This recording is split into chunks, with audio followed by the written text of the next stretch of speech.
Packers will have a first and goal. Receiver to the right, Jimmy Graham. Rodgers, quick toss in the flat, left side, got his man for the end zone, and a touchdown. First and Goal podcast on Spreaker.com. And we're now on all your favorite platforms: iHeartRadio, Spotify, Castbox, Google Podcasts, Tumblr, YouTube, and SoundCloud. You can always follow us on Twitter at First and Goal Pod, and our Facebook page, facebook.com/First and Goal Pod 33. Get money, yeah.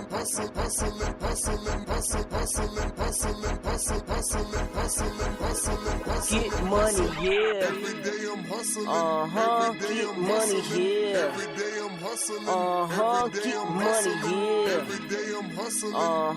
Get money, yeah. Every day I'm 3, 2, 1.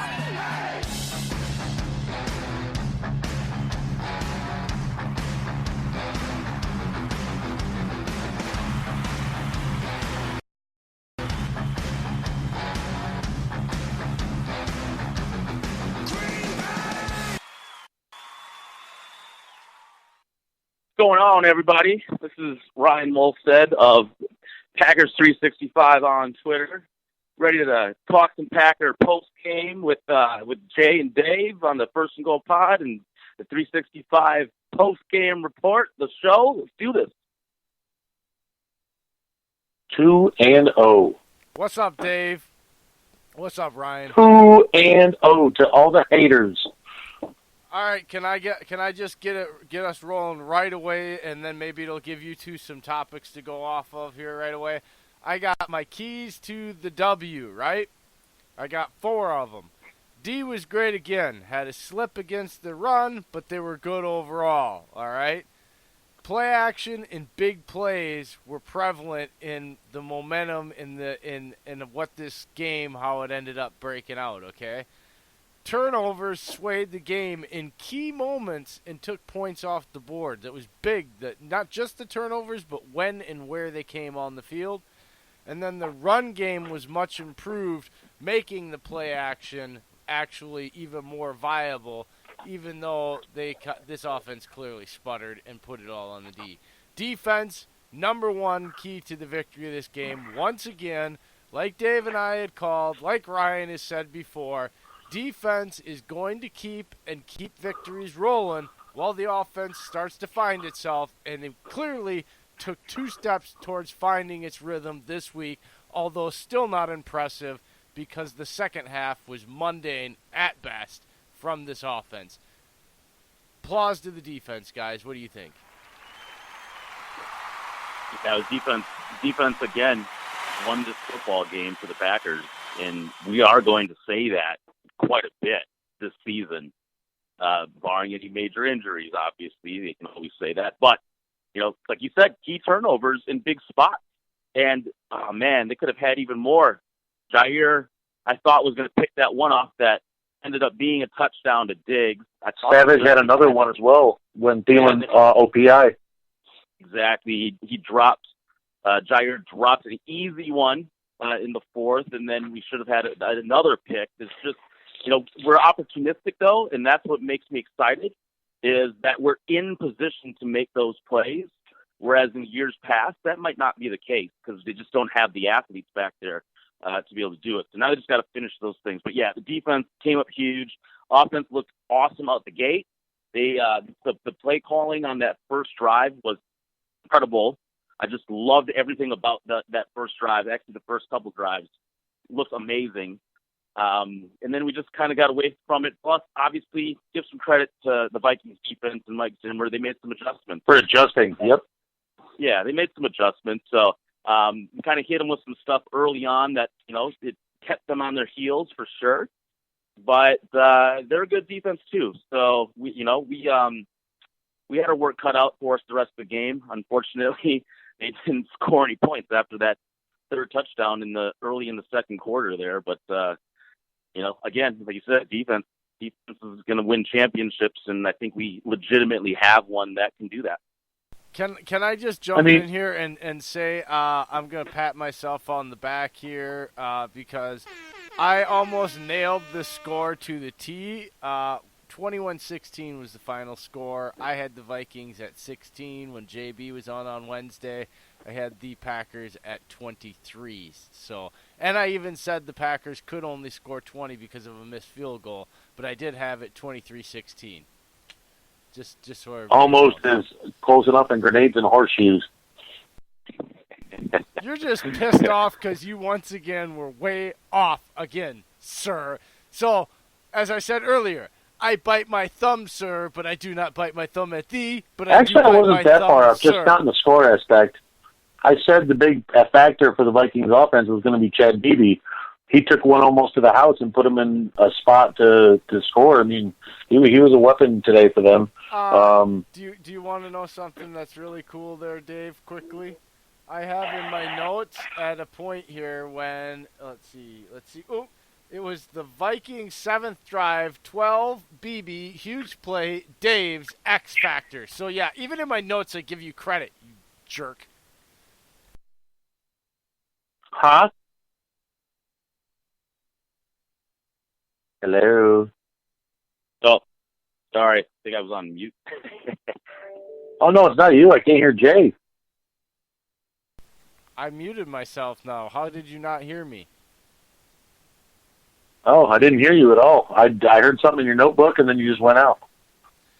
I said I even gave you credit in my notes. I said 12 BB, huge play, Dave's X Factor in my notes. I gave you credit. I bet your notes look like a rocket scientist from like Russia.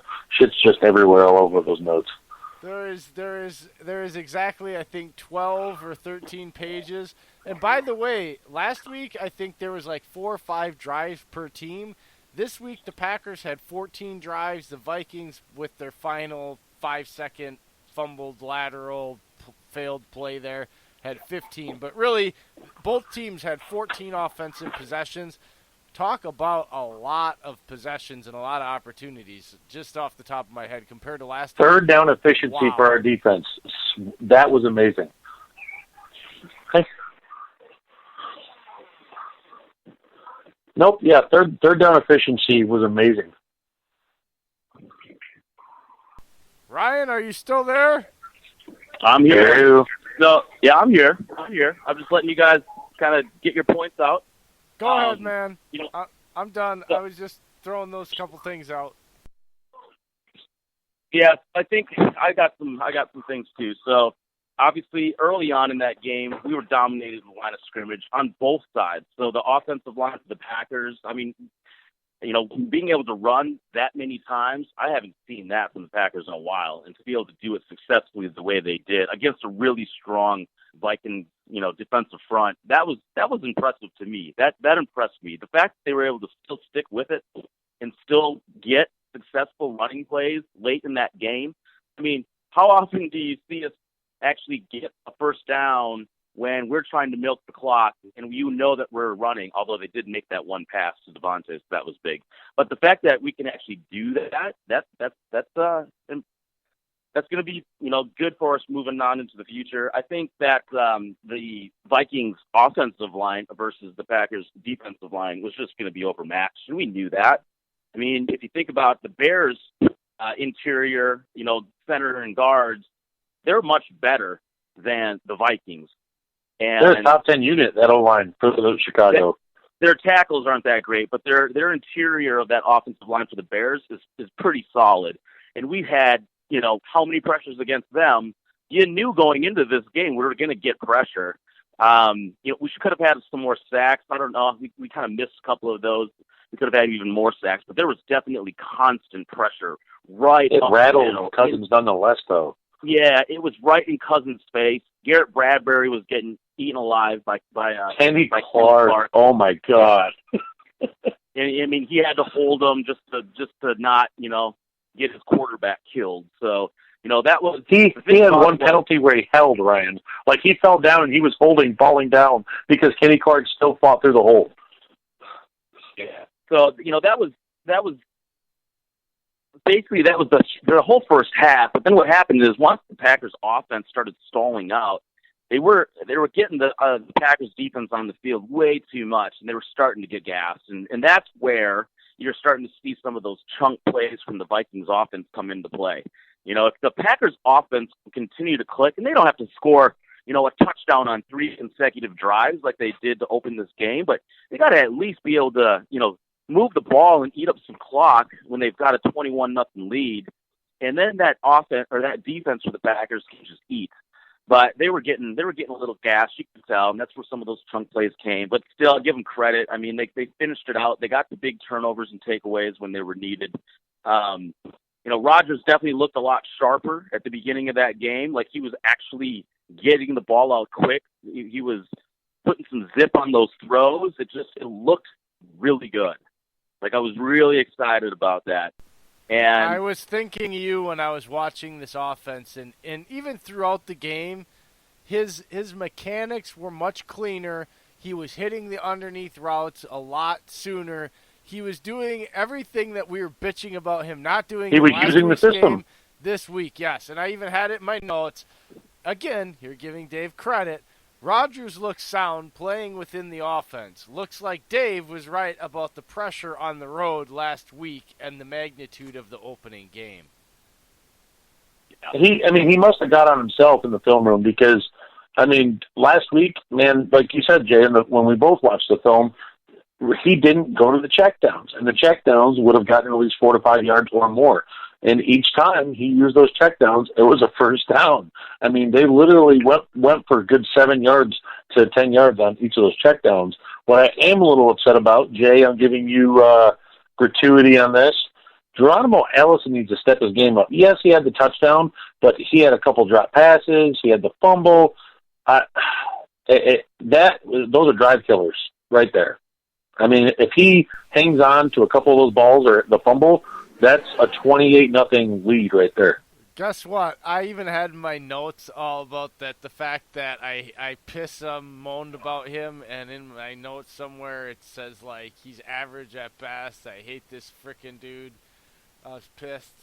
Because it's like, I told you, it's exactly what happens with him. Like, every time he flashes something good, he ends up doing something boneheaded or something stupid in an inopportune time. It's like he is the wide receiver version of Kirk Cousins, in my opinion. Sorry, guys. I mean, he's got all the talent in the world, but he fails you in the most shit-eaten times of the game. Yeah, that fumble reminded me of the Carolina game when Rodgers came back with his busted shoulder. That reminded me of that because we had a drive going down the field. It looks like we were going to come back and either put a field goal. Yeah, Geronimo. Yeah, that's my point. It just reminded me of that.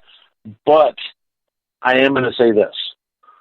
We need to have a number 2 wide receiver step up. MDS showed flashes, but then dropped one late. The only guy that seemed to do anything was Adams. He was just churning and churning, doing all the freaking dirty catches, coming across the middle. I mean, we need someone to step up and help close this game out.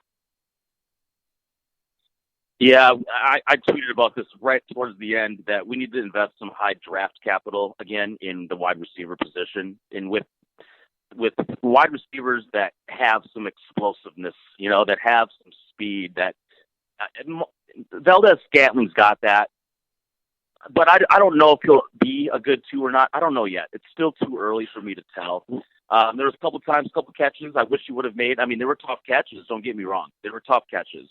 But he needs to make at least 1 or 2 of those a game, you know, because you're right. We don't have, in my mind, a legit, competent number 2 wide receiver to Devontae Adams, and that's going to hurt this. Can I ask this, Ryan? How would you feel at this point in time if Brian Gutekunst signed Des Bryant to be a 2 or 3? That's it. To me, Des doesn't solve what we need. To me, Des at this time in his career, he's the same wide receiver that we already have clones of. You know, he's a 6'2". You know, he's not as big as people think. He's only barely 6'2". He's 220, but I mean, he's not fast at all anymore. You know, and what was the result? That's not what we need. This offense needs some burners. We need some explosiveness if we're going to hit these wide receivers on these shorter passes, and we're depending on